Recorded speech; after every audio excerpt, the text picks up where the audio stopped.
I thought I knew my daughter better than anyone. I spent 30 years picking her up when she fell, cheering her on at every milestone, putting her needs before mine.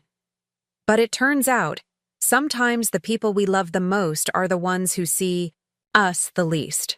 My name is Margaret Wilson, and this is the story of how I learned that being a good mother doesn't mean being a doormat, even when it costs you everything. Before we jump back in, tell us where you're tuning in from, and if this story touches you, make sure you're subscribed, because tomorrow, I've saved something extra special for you. They say retirement should be golden years, a time to finally put yourself first after decades of caring for others. That's what I dreamed about during those long night shifts at Denver Memorial Hospital, where I worked as a nurse for over 30 years. My colleagues would talk about cruises they'd take or hobbies they'd pursue once they clocked out for the last time. Me? I just wanted peace. Maybe a small garden. Time to read those novels collecting dust on my nightstand. I'd squirreled away every extra penny for decades. Nothing extravagant. A modest 401k, some stock investments my late husband James had set up before cancer took him 15 years ago. Being a widow at 47 taught me self-reliance in ways I never expected. I learned to handle my own finances, fix leaky faucets, and silence the echoing loneliness of an empty house. But through it all, there was always Olivia, my beautiful, tempestuous daughter, the light of my life even when she was casting shadows. Olivia was always a dreamer, creative and passionate, but with a tendency to chase rainbows without considering the storms that created them. When she met Ethan during her junior year of college, I was cautiously optimistic. He seemed solid, ambitious, a grounding force for my free-spirited girl. They married young, just 3 months after graduation. I remember standing in that small chapel, watching her walk down the aisle in a vintage dress we found together, tears streaming down my face as I whispered to James's memory, "Our baby girl made it." The newlyweds moved to San Diego, where Ethan had landed an entry-level position at a marketing firm. Olivia found work teaching art at an elementary school, but California prices shocked them both. Their first apartment was barely bigger than a shoebox, with a view of a brick wall and monthly rent that made my stomach clench. During our weekly video calls, I could see the wear on my daughter's face, the tightness around her eyes, the way she'd glance nervously around that cramped space. "Mom," she said one evening, voice cracking slightly, "we're drowning here.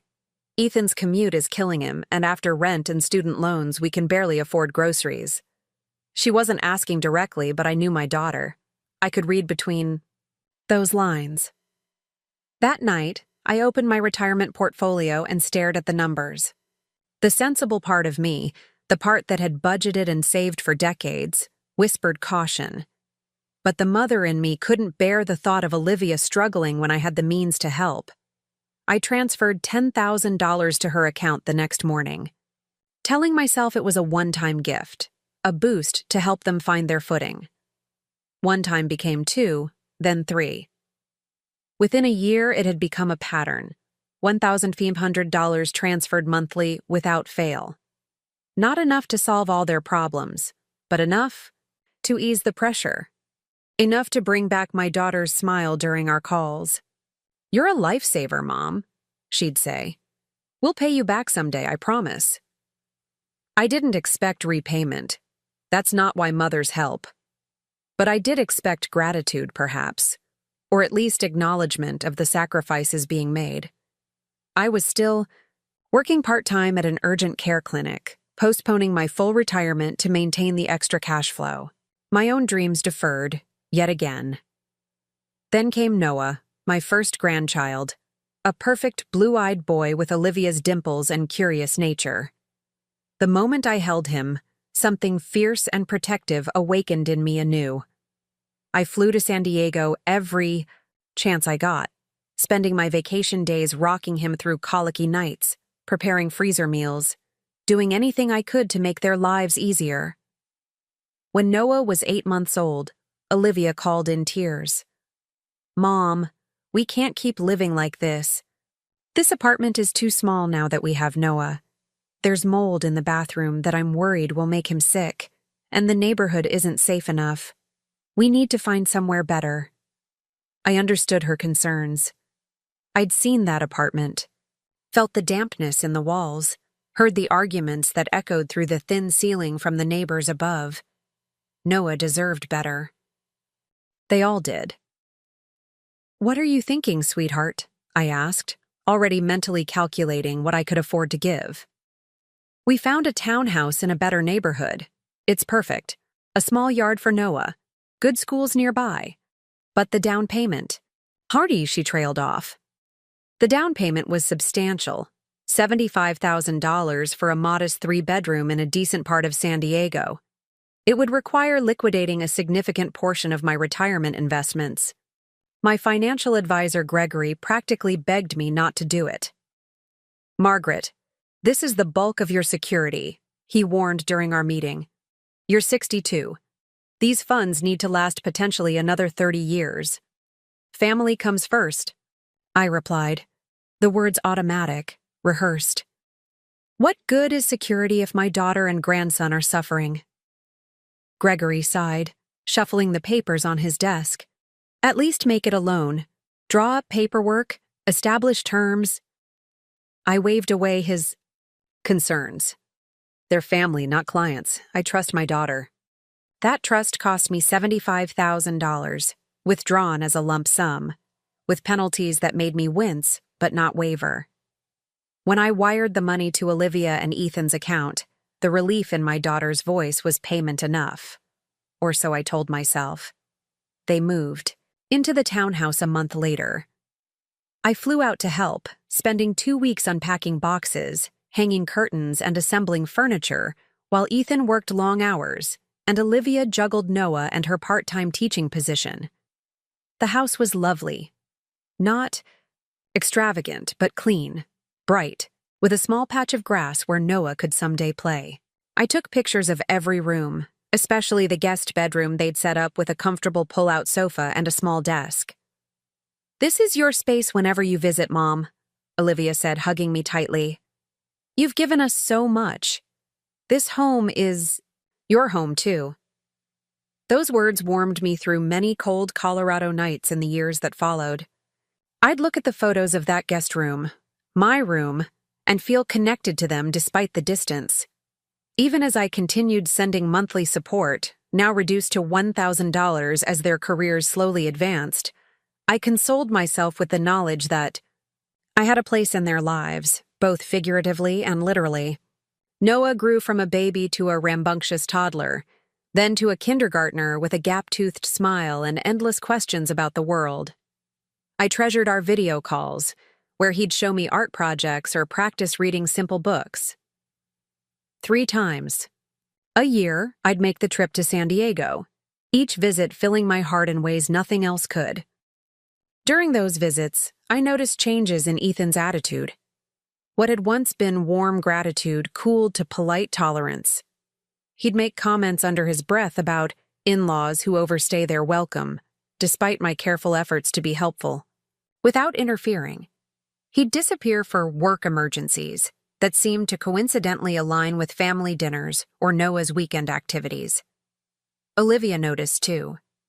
I'd catch her watching him with a tight expression, especially when he'd check out mentally during our conversations, absorbed in his phone or making excuses to leave the room. "He's under a lot of pressure at work," she'd explain, though the explanation rang increasingly hollow. Last spring, during a rare moment alone while Olivia took Noah to a playdate, Ethan cornered me in the kitchen. His voice was casual, but his eyes were cold as winter. "Margaret, I've been meaning to talk to you about the financial support." I tensed, dishcloth frozen in my hands. "What about it?" "Don't get me wrong, we appreciate everything you've done. But Noah's getting older, our expenses are changing, and frankly, $1,000 a month isn't going as far as it used to." He leaned against the counter, arms crossed. "We were thinking something closer to 2,000 would make more sense." The presumption stunned me. Not a request, a statement of expectation. Preparing and narrating this story took us a lot of time, so if you are enjoying it, subscribe to our channel. It means a lot to us. Now back to the story.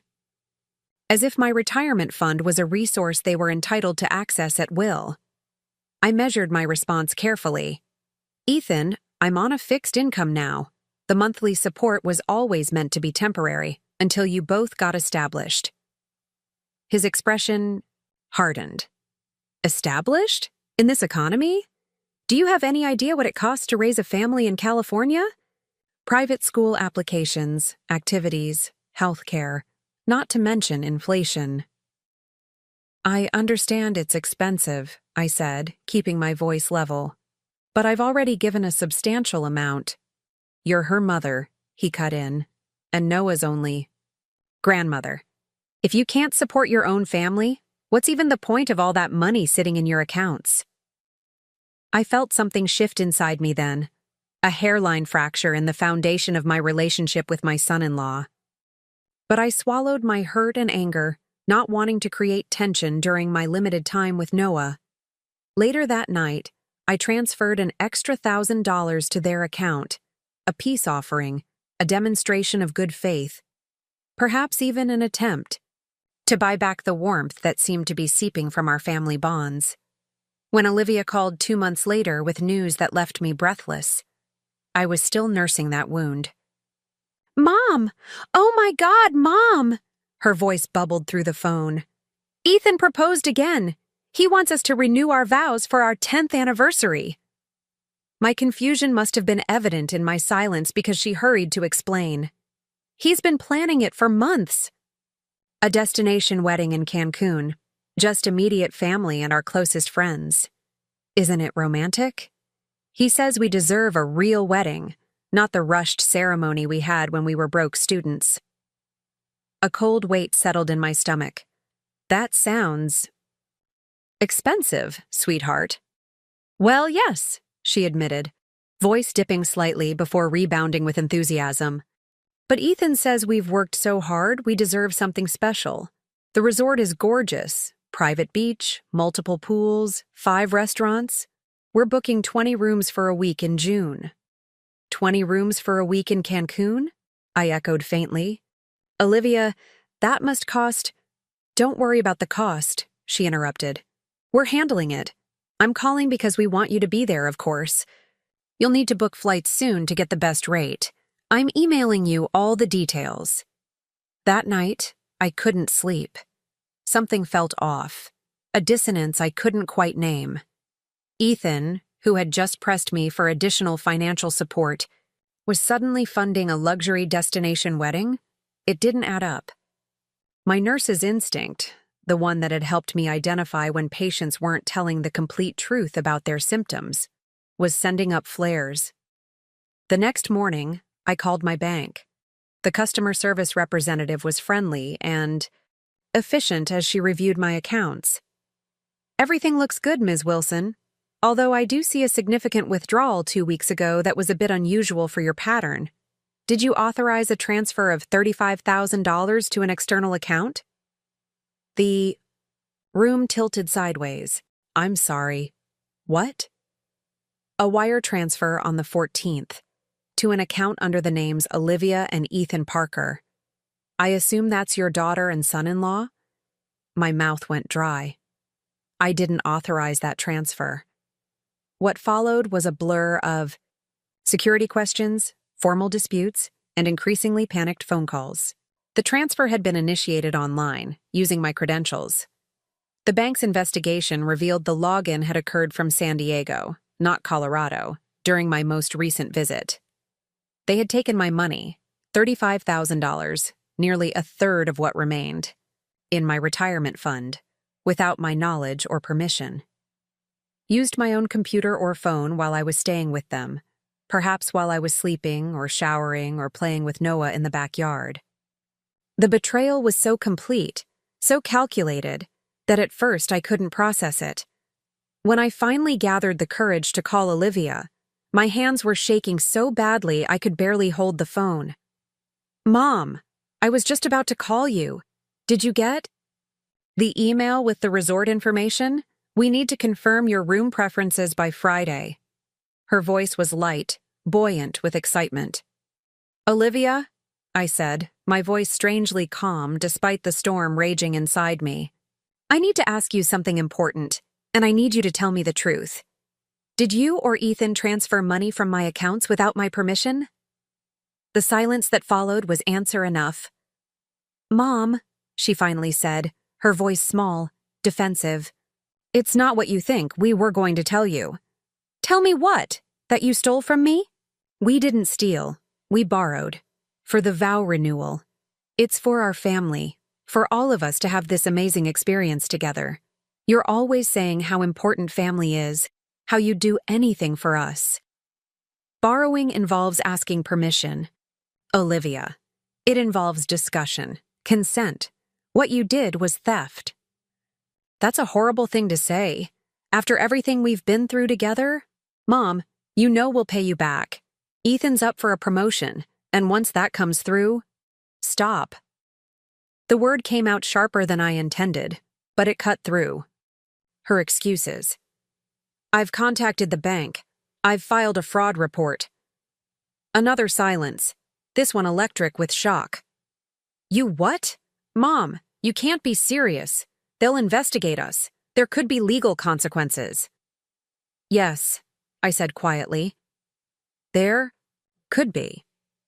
But we're your family. How could you do this to us? To Noah? You'd risk his father having a criminal record over a misunderstanding. Her words were designed to wound, to activate my grandmother's heart, to make me back down. They might have worked once, but something had fundamentally changed. Not just in our relationship, but in me. I've already told the bank I don't want to press charges, I said. But the money needs to be returned, Olivia. All of it. And the wedding, or vow renewal, whatever you want to call it, needs to be canceled. Canceled? Mom, we can't. The deposits are non-refundable, and everyone has already booked flights. I'm not canceling my wedding because you're suddenly being stingy. This isn't about being stingy. This is about respect, about boundaries, about trust that's been broken. If you're so worried about the money, fine. Keep your $1,000 month. We'll manage without your help.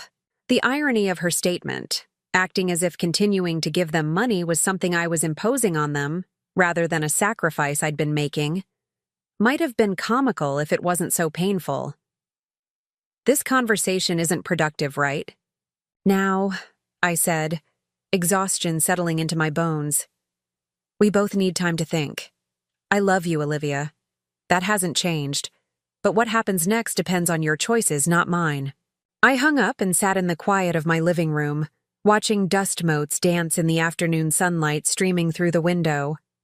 The peace I'd expected in retirement had proven elusive, but perhaps it had been within me all along, waiting for me to stand up for myself, to recognize my own worth beyond what I could provide to others. The next morning, my phone exploded with notifications. Texts from Olivia, increasingly frantic. Voicemails from Ethan, alternating between attempts at charm and thinly veiled threats about cutting me off from Noah if I continued this ridiculous crusade. Messages from numbers I didn't recognize, friends of theirs, I assumed, recruited to pressure me into backing down. I responded to none of them.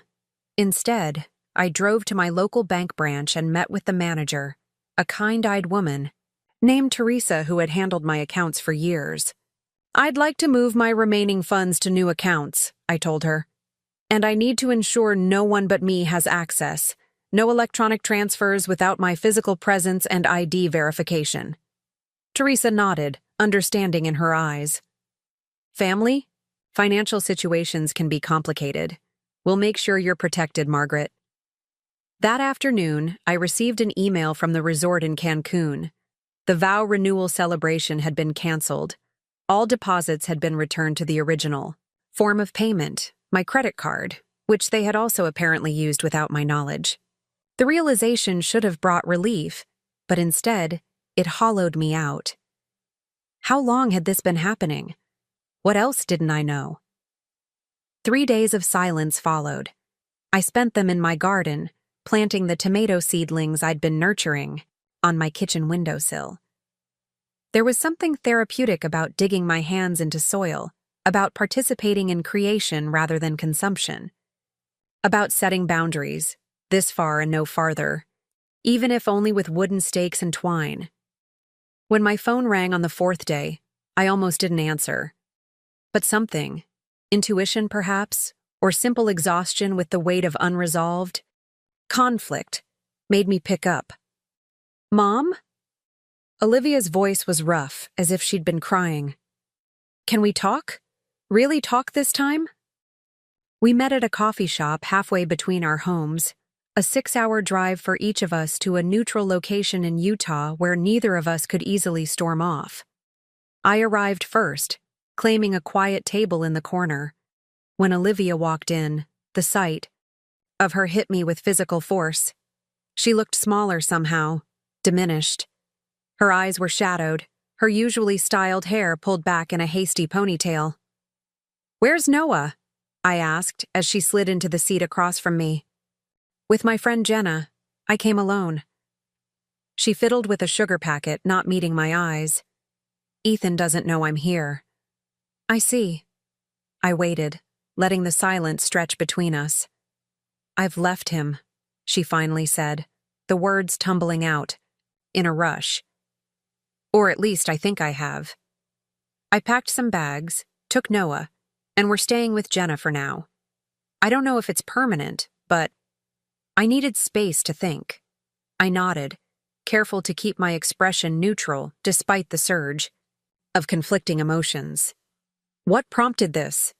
"After you discovered the transfer, after you canceled the vow renewal, Ethan was—" She hesitated, searching for words. "He was a different person, cruel, calculating. He told me it had been his idea all along to borrow from your accounts, that he'd been doing it for years in smaller amounts." My stomach clenched. "Years?" She nodded miserably. "Apparently ever since we moved into the townhouse. Never enough to raise flags, a few hundred here, 1,000 there. He said you'd never notice that you owed us for raising your only grandchild and keeping him close enough for visits." The coffee turned bitter in my mouth. All those times I'd checked my accounts and thought I'd spent more than I remembered. All those unexplained discrepancies I'd attributed to poor memory or careless record-keeping. The vow renewal was his idea too, she continued, tears welling in her eyes. But not for the reasons he told me. Not because he wanted to celebrate our marriage. It was for appearances, to impress his boss and colleagues, to create social media content, to present an image of success we haven't earned. When you canceled it, when the money was returned, he was furious. Not sad, not disappointed. Furious that his plan had failed. She looked up at me then, really looked at me for what felt like the first time in years. I started thinking about everything. How we've been living beyond our means. How we've been treating you. How he's gradually isolated me from my friends. My colleagues, anyone who might question our lifestyle or his decisions. I reached across the table and took her hand. It was cold, trembling slightly beneath my fingers. "I'm not here to ask for money," she said quickly. "I swear I'm not. I needed to tell you I'm sorry. I needed you to know that even though I participated, even though I looked the other way, I never wanted to hurt you. I never wanted to become this person." We talked for hours, the coffees growing cold between us as we peeled back layers of resentment, expectation, and misunderstanding. I learned how Ethan had systematically convinced Olivia that they deserved more than they had, that taking from me was justified because I'd just waste the money on gardening supplies and book club novels. How he'd framed every request, every intrusion as something I would want, as a way for me to fulfill my purpose as a mother and grandmother. And I shared my own culpability, how I'd enabled dependency, how I'd substituted financial support for the harder work of honest communication, how I'd allowed my identity to be subsumed by their needs, because it was easier than figuring out who Margaret Wilson was beyond being Olivia's mother. "What happens now?" she asked as the cafe began to empty around us, the afternoon stretching toward evening. "Now," I said gently. "We both start over. Not from scratch, we have too much history for that, but from truth. From respect." I didn't offer her money. She didn't ask for it. Instead, I offered something that had been missing from our relationship for too long. Boundaries with love, support with expectations, generosity with respect. Olivia found an apartment near Jenna's place, small but clean, with bunk beds for Noah in the second bedroom and a pull-out couch in the living room where I stayed during my first visit 6 weeks later. She got a full-time teaching position at a public school, arranged affordable childcare with another teacher's mother, and filed for legal separation from Ethan. The road hasn't been smooth. There are days when I still feel the pull of old patterns, the instinct to solve, to fix, to sacrifice. There are nights when I wake up wondering if I've been too harsh, if I've damaged our relationship beyond repair. But then I remember the look in Olivia's eyes that day in the cafe. Clear, present, adult. And I recommit to this new way of loving. Last month, Olivia called with news that made my heart skip. "Mom, I've been putting aside a little each paycheck. It's not much yet, nowhere near what was taken. But I wanted you to know I'm committed to paying back every cent. Not because you're demanding it, but because it's right. Because I respect you, not just as my mother, but as a person with your own life and needs." I told her to keep the money in savings, to establish her own security first. "We'll figure out the rest together," I promised. And we will, on new terms, with clear eyes. As for me, I finally planted those tomatoes, and I joined a travel group for active seniors. We're planning a trip to the Grand Canyon next spring. My house is quieter than it used to be, but the silence no longer aches. It's peaceful, purposeful. The quiet of a woman who has learned, perhaps later than she should have, that loving others begins with respecting yourself. Noah still visits regularly. During his last stay, he helped me build a small bench for my garden, his first real woodworking project. As we sanded the edges together, he looked up with those serious blue eyes and asked, "Grandma, are you still sad about the money?" Children miss nothing. Even at 7, he had absorbed the tension, the drama, the shifting family dynamics. "No, sweetheart," I told him truthfully. "I'm not sad about the money anymore. Some lessons cost more than others, that's all." He nodded, wise beyond his years. "Mom says sometimes we have to fall down really hard to learn how to stand up better." Out of the mouths of babes.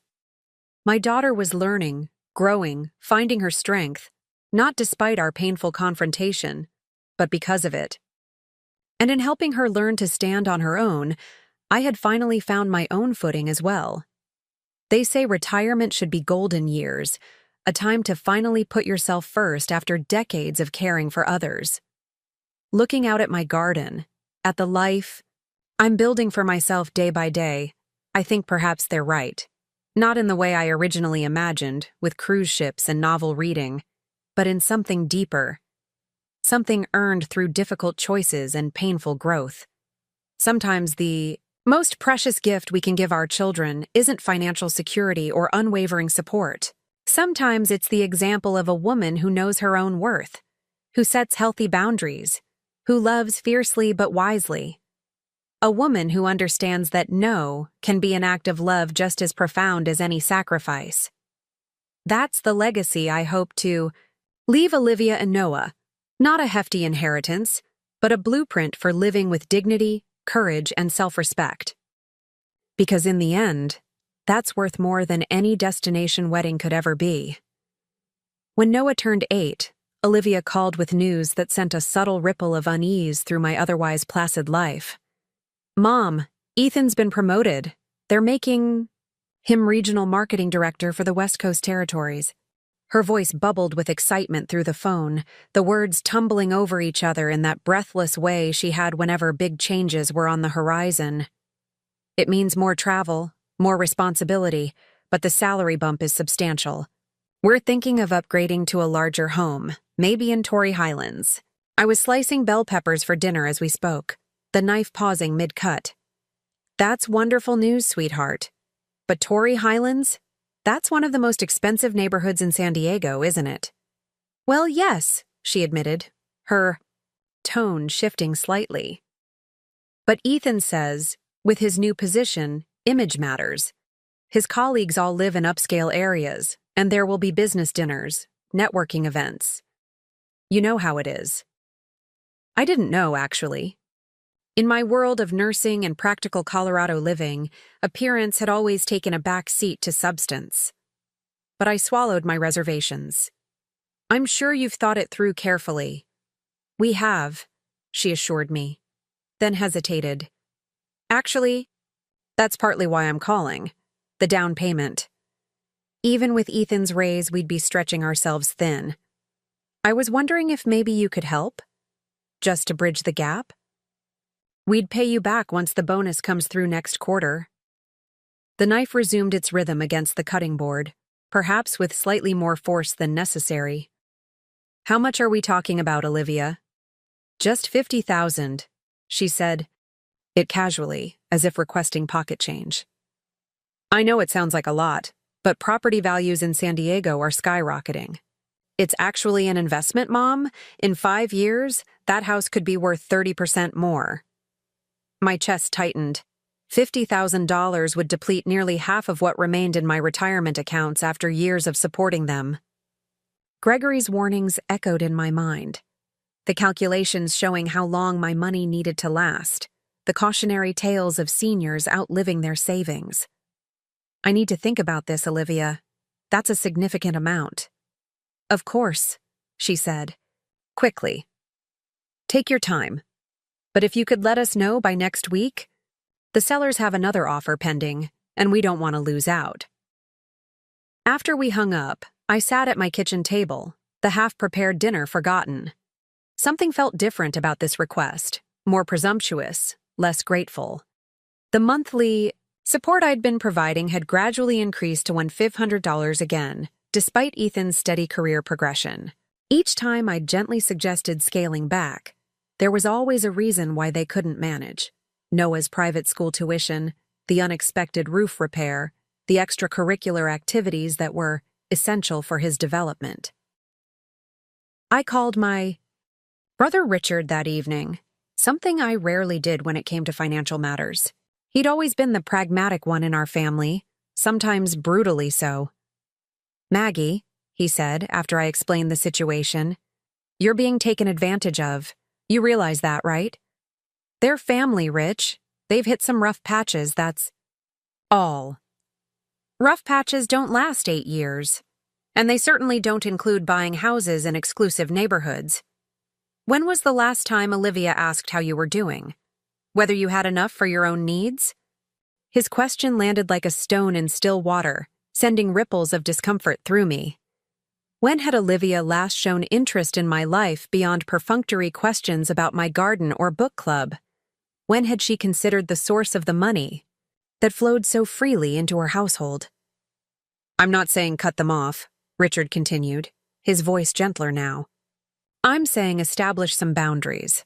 Make this a loan with clear terms, not a gift. See how they respond. It'll tell you everything you need to know about their intentions. I didn't sleep well that night, or the next. By the time Sunday arrived, I'd made my decision. I called Olivia back and took a deep breath before speaking. I've thought about your request, and I can help, but not with a gift. I'm willing to provide a loan of $30,000 with modest interest and a formal repayment plan once Ethan's bonus comes through. The silence on the other end stretched long enough that I checked to see if the call had dropped. Finally, Olivia spoke, her voice tight. A loan? With interest? Mom, we're not strangers applying for a mortgage. We're your family. Yes, you are, I agreed calmly. Which is why I want to be clear about expectations. The money needs to be repaid so I can maintain my own security. I can't believe you're suddenly being so transactional about this. After everything we've been through together. Is this Richard's influence? It sounds like him. I bristled at her attempt to deflect. This is my decision, Olivia.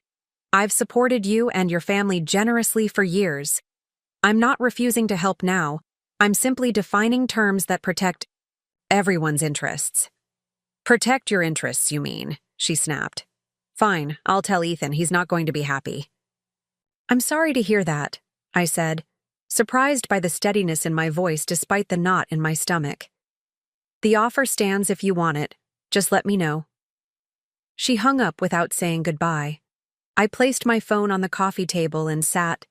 In the silence of my living room, a strange mixture of guilt and relief washing over me. For the first time in years, I had set a boundary with my daughter. A small one, perhaps, but a boundary nonetheless. It felt foreign and uncomfortable, like shoes a half size too small. 3 days later, Ethan called. His tone was conciliatory, almost jovial, as if the tense conversation with Olivia had never happened. Margaret, how are you? It's been too long since we really caught up. His voice oozed charm, and I found myself automatically smiling despite my reservations. Olivia mentioned you two discussed some financial arrangements for our house hunt. Yes, we did. Look, I think there might have been some miscommunication. We completely understand your position. A loan makes perfect sense. Very responsible. Very fair. I've actually drawn up some paperwork. He chuckled warmly. Once an accountant's son, always an accountant's son, right? I like everything spelled out clearly. His easy capitulation caught me off guard. I'd been bracing for resistance, for emotional manipulation. That's great, Ethan. I'm glad we're on the same page. Absolutely. Family supporting family. That's what it's all about. I'll email you the documents today. We're so grateful, Margaret. Truly. The loan papers arrived in my inbox that afternoon. They were professionally drafted, with terms more favorable than I would have specified myself. A modest 2% interest rate, repayment to begin in 6 months with the full amount to be repaid within 3 years. I signed them, feeling a tentative pride in the mature resolution we'd reached. 2 weeks later, they closed on a house in Torrey Highlands. Not the one they'd initially mentioned, but an even more impressive property with a pool, expansive, backyard, and guest house. The purchase price, according to the real estate listing I found online, was $1. $2 million. How did you manage the down payment? I asked Olivia during our next video call, trying to keep my tone conversational despite the alarm bells ringing in my head. $30,000 wouldn't have covered even a quarter of what they would have needed. Oh, Ethan's parents pitched in, she said casually, panning the camera around to show me the vaulted ceilings and open-concept kitchen. They've been wanting to help us upgrade for ages, and they gave us furniture from their vacation home for the guest rooms. Isn't it all gorgeous? I murmured appropriate admiration while a cold feeling settled in my stomach. Ethan's parents, as far as I knew, were comfortably middle class but nowhere near wealthy. His father a retired high school teacher, his mother a part-time bookkeeper. They lived in a modest ranch-style home in Arizona and drove sensible, older model cars. The idea that they had suddenly produced hundreds of thousands of dollars for a luxury home purchase seemed improbable at best. A week later, the first payment from the loan was deposited into my account right on schedule, then the second, and the third, each one arriving promptly, exactly as agreed. My suspicions began to ease, replaced by a sheepish guilt for having doubted their intentions. Perhaps Richard had been wrong. Perhaps I had been too quick to assume the worst. That summer, I flew out to San Diego for Noah's 9th birthday. The new house was even more impressive in person, professionally decorated, with art pieces that looked expensive and custom furnishings throughout. Ethan drove a new luxury SUV. Olivia had quit her teaching job to focus on managing the household and pursuing a nebulous career in interior design that seemed to involve a lot of lunches with potential clients, but few actual projects. The EA? Guest house is all yours whenever you visit, Mom, Olivia told me, showing me the charming one-bedroom cottage at the back of the property. We've set it up especially for you. See? Your favorite reading chair type. Books we know you'd enjoy. Even those lavender toiletries you love. I was touched by the thoughtfulness, by the tangible proof that I still held an important place in their lives despite our recent tension. The weekend was filled with poolside relaxation, a lavish birthday party for Noah with what seemed like dozens of his friends, and dinners at restaurants where the bill for a single meal exceeded what I typically spent on groceries for a week. It was during one of these dinners that Ethan, expansive from several glasses of expensive wine, began talking about their future plans. We're thinking of buying a boat, he announced, signaling the waiter for another bottle. Nothing extravagant, just a little something for weekend trips to Catalina. Noah's at the perfect age to learn sailing. I raised an eyebrow, unable to stop myself. A boat is a significant expense. Are you sure it's the right time? With the new house and everything? Ethan's smile dimmed slightly. Margaret, you worry too much. Life's about experiences, creating memories. Noah only gets one childhood. Besides, Olivia added, we're managing our finances just fine.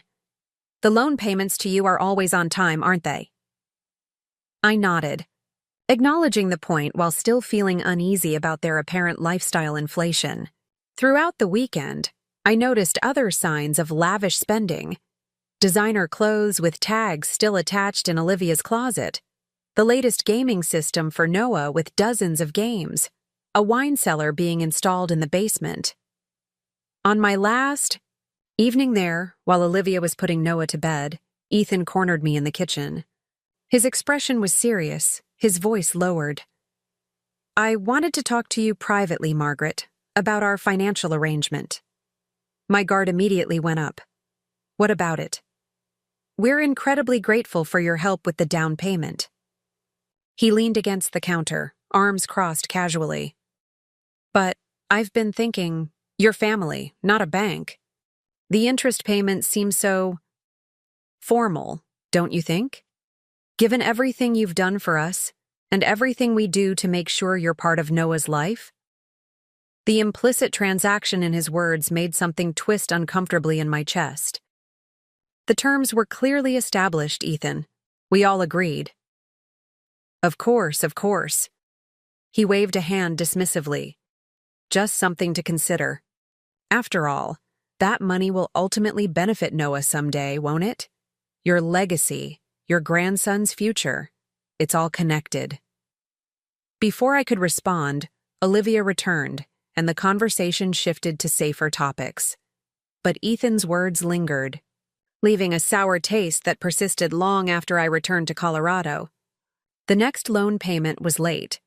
Not significantly, just a week past due, but it marked the first deviation from our agreement. When I gently inquired, Olivia apologized profusely, citing a banking error that had been resolved. The following month's payment arrived on time, reinforcing the explanation. But 3 months later, the pattern began again.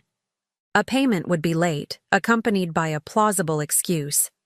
Then several on-time payments would follow, lulling me into a false sense of security before the cycle repeated. It was subtle enough that I began to doubt my own concerns, wondering if I was being unnecessarily rigid about deadlines. Meanwhile, my monthly support continued uninterrupted, now transferred automatically from my account to theirs on the first of each month. When I suggested reducing the amount, pointing out that their financial situation had significantly improved with Ethan's promotion, I was met with elaborate explanations about increased expenses, the competitive educational landscape for Noah, and the importance of maintaining certain appearances for Ethan's career advancement. It was Richard who finally forced me to confront what was happening. During his annual visit to my home in Colorado, he noticed the meticulous ledger where I tracked incoming loan payments and outgoing support. "Maggie," he said, reviewing the inconsistent pattern of repayments. "This isn't about banking errors or timing issues. They're testing your boundaries, seeing what they can get away with." "That's a harsh assessment," I protested, though a part of me wondered if he might be right. He fixed me with the direct stare that had both comforted and intimidated me since childhood. "Call your bank. Ask for a complete transaction history for the past year. See where your money is really going." I followed his advice the next morning, requesting detailed statements going back 18 months. What I discovered sent shockwaves through my carefully constructed understanding of my relationship with Olivia and Ethan. The monthly support I provided was being immediately transferred to a separate account, not their household account for bills and living expenses as I'd assumed, but what appeared to be an investment account. More disturbing were a series of small withdrawals from my accounts that I hadn't authorized. $200 here, $500 there, sometimes as much as $1,000, all conducted online. Someone had access to my banking credentials. Someone had been systematically siphoning funds beyond what I'd knowingly provided. I felt physically ill, my hands shaking as I spread the statements across my kitchen table. The evidence was undeniable, yet my mind scrambled for alternative explanations. A bank error, a misunderstanding, identity theft by an unknown third party. But the timing of the unauthorized transactions told a different story.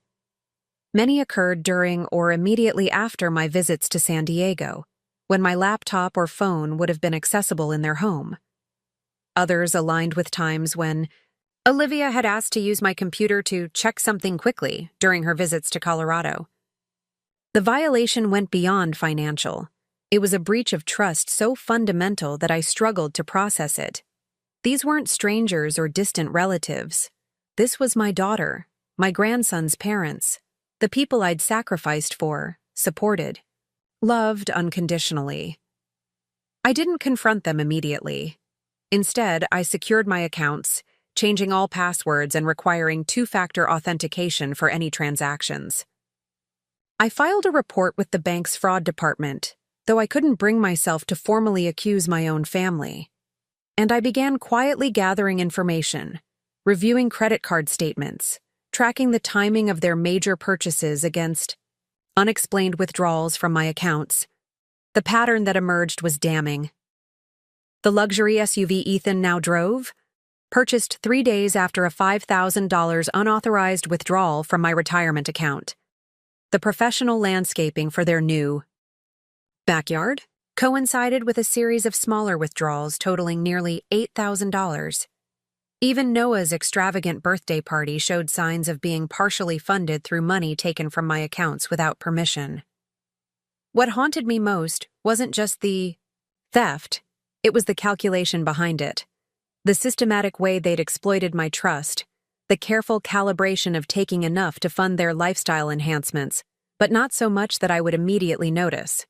It suggested not a moment of weakness or desperation, but a sustained campaign of deception.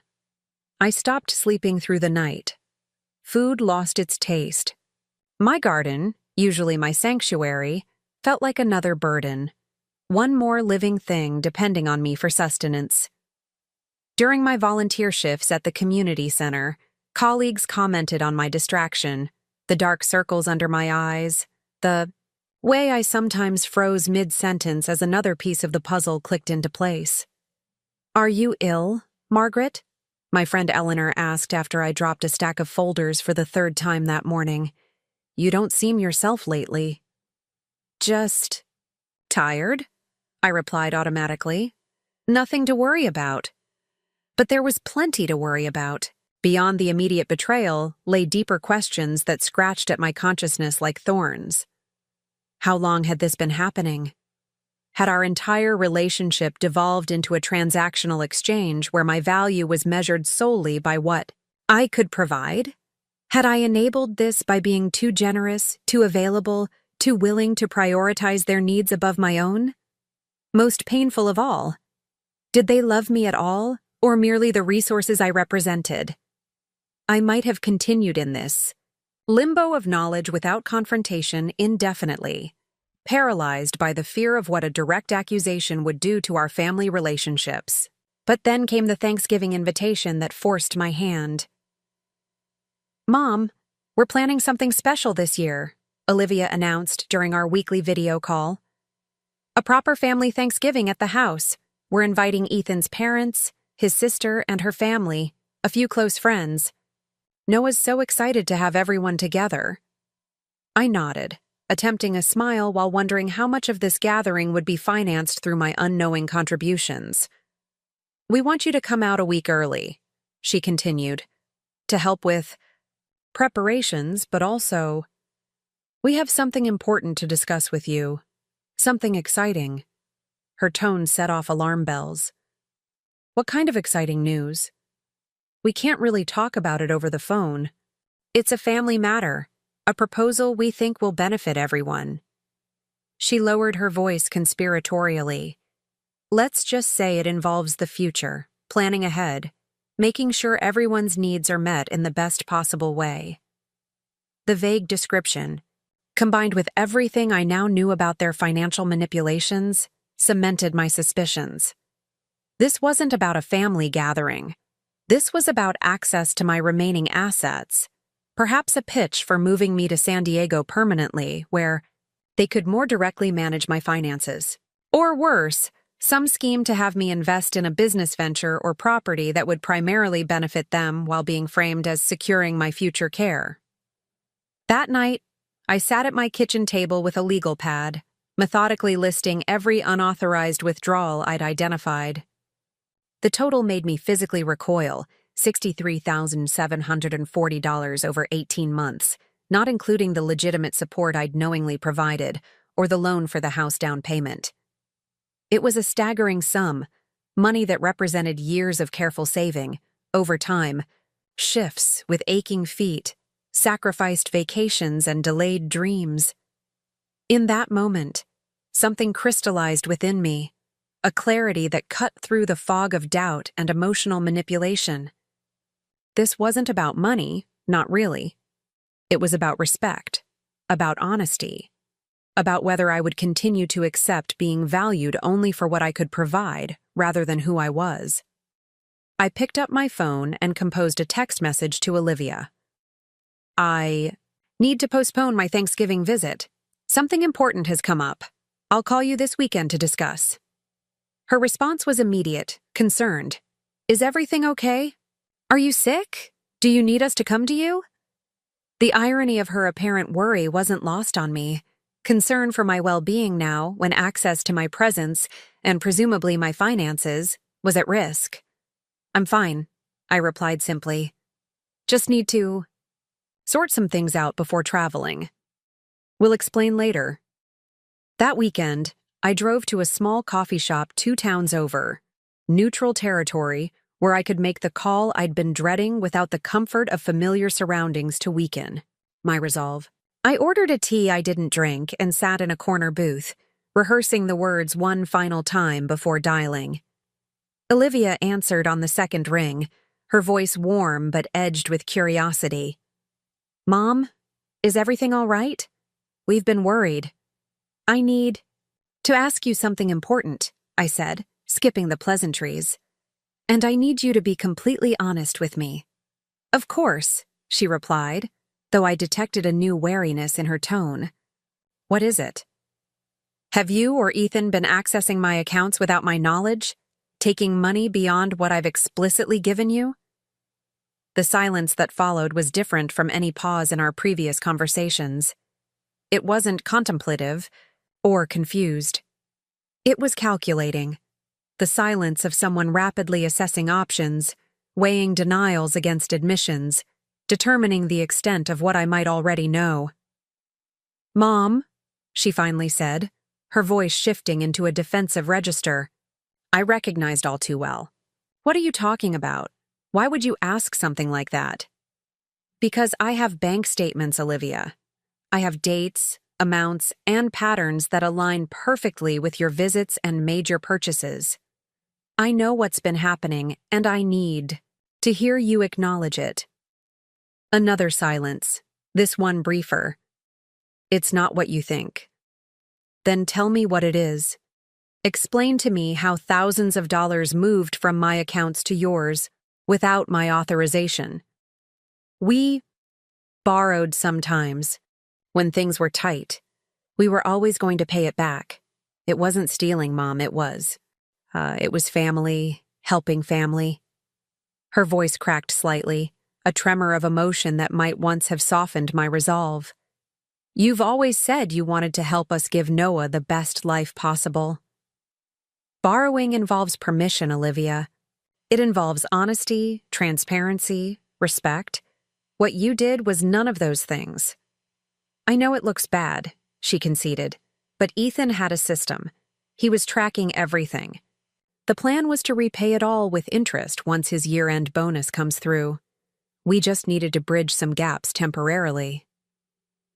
The casual way she framed systematic theft as a mere timing issue, as if the fundamental violation of trust was a technicality rather than the core issue, cemented my decision. I'm canceling my Thanksgiving visit, I said, my voice steadier than I felt. I'm also stopping all financial support effective immediately, and I expect full repayment of the unauthorized withdrawals within 30 days. Mom! Panic edged into her voice now. You can't be serious. Thanksgiving is our family tradition. Noah is expecting you.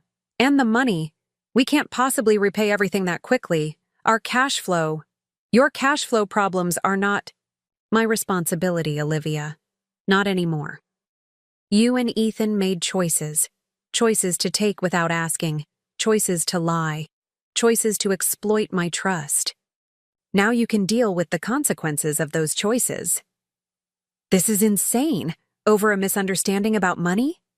You'd throw away your relationship with your only daughter, your only grandchild, over something so materialistic?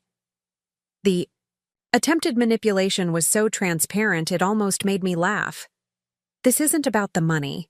It's about the deception. It's about the disrespect. And it's certainly not about throwing away relationships. It's about redefining them based on honesty rather than exploitation. I could hear muffled voices on her end, Ethan presumably, asking what was happening. Then he was on the line, his charm offensive in full deployment. Margaret, please, there's been a huge misunderstanding. If you'll just come for Thanksgiving. As planned, we can sit down together and explain everything. We've been under tremendous pressure with the new position, the social obligations. We made some poor decisions, absolutely, but our intentions were good. My decision is final, I replied, feeling a strange calm settle over me. No visits, no financial support, full repayment expected. If you want to rebuild trust, that's where we start. And if we can't repay everything immediately? His voice hardened, the charming facade cracking. What then? Will you sue your own family? Take us to court? Have you thought about what that would do to Noah? The veiled threat, using my love for my grandson as leverage, confirmed every suspicion, erased every doubt. I've already consulted an attorney, I said, which wasn't strictly true but seemed prudent given his response. I sincerely hope it doesn't come to legal action, Ethan. But I'm done being manipulated, and I'm done being used as your personal ATM. I hung up before he could respond, placed my phone face down on the table, and finally took a sip of my now cold tea. My hands were steady, my breathing regular. The confrontation I'd dreaded for weeks was over, and I felt, not happy, certainly not triumphant, but unburdened. As if I'd set down a weight I'd been carrying for so long I'd forgotten it wasn't actually part of me. Outside the coffee shop, late autumn sunlight filtered through bare branches, casting dappled shadows across the parking lot. I stood for a moment, face tilted toward the warmth, and allowed myself to imagine a future reclaimed. one where my worth wasn't measured in dollars given, where love didn't come with invoices attached, where my golden years truly belonged to me. It wouldn't be easy. There would be more difficult conversations, possibly legal battles, certainly emotional manipulation attempts. The path ahead would require strength I wasn't entirely sure I possessed. But as I drove home through the Colorado countryside, with mountains rising purple and steadfast against the horizon, I realized something profound. I'd rather face an uncertain future with integrity than continue living a comfortable lie. And for the first time in years, the road ahead felt like it might lead somewhere I actually wanted to go. The fallout was immediate and precisely what I had expected. My phone exploded with notifications. Texts, voicemails, even emails, all varying in tone from wounded indignation to barely concealed threats. I read each message once, then filed them away in a special folder I'd created. Evidence, my attorney had called it when I finally did consult one 3 days after my confrontation with Olivia and Ethan. Caroline Weber was not what I had pictured when I searched for legal representation. I had imagined someone older, perhaps, stern and intimidating. Instead, I found myself sitting across from a woman in her early 40s with bright eyes and a direct manner that somehow managed to be both compassionate and no-nonsense. "Unfortunately, what you're describing is far from uncommon," she said, reviewing the documentation I'd meticulously organized. "Elder financial abuse often comes from family members, precisely because of the emotional leverage they have." "I'm not elderly," I protested automatically. "I'm 64. She smiled slightly. "The legal definition is broader than you might think. But terminology aside, the situation is clear. Unauthorized access to your accounts constitutes fraud, regardless of family connections." She outlined my options with clinical precision. Civil litigation would be straightforward given the evidence, but emotionally costly and public. A demand letter from her office might be sufficient to secure repayment without court involvement. Criminal charges were possible, but would have far-reaching consequences for Olivia and Ethan. "What most clients in your position want isn't punishment," Caroline observed, watching me carefully. "It's boundaries, restitution, and protection moving forward. Am I reading your situation correctly?" I nodded, grateful for her insight. "I don't want to destroy my daughter's life. I just want what's rightfully mine returned, and I want the exploitation to stop." "Then let's start with a formal demand letter, clear, professional, outlining exactly what occurred and what remedy you expect." Sometimes seeing their actions described in legal terms helps people understand the seriousness of what they've done. The letter was drafted, reviewed, and sent via certified mail within 48 hours. Caroline had suggested we start with a 30-day repayment window, firm enough to show I was serious, but reasonable enough to give them time to arrange finances. Meanwhile, I implemented every security measure Caroline recommended. New accounts at different banks, credit freezes, updated legal documents clarifying my wishes regarding financial decisions should I become incapacitated, a thorough review of my will, which had previously left everything to Olivia and Noah in simplistic terms. "Consider a trust instead," Caroline suggested. "It gives you more control over how and when assets are distributed. For instance, you might specify that Noah receives his portion for educational expenses, but not as a lump sum until he's mature enough to manage it responsibly." Each step I took, each form signed, each security measure implemented, felt like reclaiming a piece of myself that had been gradually eroded. I had spent so many years defining myself primarily as Olivia's mother, measuring my worth by my usefulness to her and her family. Now I was redrawing those boundaries, not with anger but with a calm determination that surprised even me. The first response to our legal letter came not from Ethan, as I had expected, but from Olivia. She arrived unannounced at my home on a Tuesday afternoon, her eyes red-rimmed and her expression vacillating between contrition and defensive anger. A lawyer, Mom?